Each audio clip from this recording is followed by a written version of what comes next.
សង្គមសពថ្ងៃនេះមិនថាតែពុទ្ធចក្រឬអាណាចក្រទេអ្នកដែលនៅមានរស់រានមានជីវិតសពថ្ងៃហ្នឹងជាច្រើនចូលចិត្តបន្ទោសទៅដល់អ្នកស្លាប់ហេតុអីបានជាចូលចិត្តទៅបន្ទោសទៅដល់អ្នកស្លាប់ហេតុអី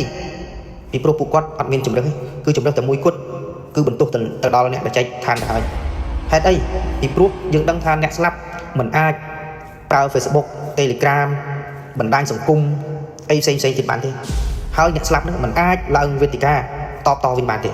ប៉ុន្តែប្រវត្តិសាស្ត្រមិនអាចវាស់តម្លៃទៅកាន់មេដឹកនាំដោយចំនួនលេសដែលគាត់បានធ្វើកន្លងមកទេប៉ុន្តែគឺជាការវាស់ដោយអ្វីដែលគាត់បានធ្វើសម្រាប់ទៅថ្ងៃអនាគតអ្នកស្លាប់ទទួលកំហុសបានគ្រប់យ៉ាង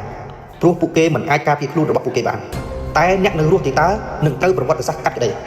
ព្រោះពួកគេមានអំណាចធ្វើអ្វីមួយហើយជ្រើសរើសមិនធ្វើ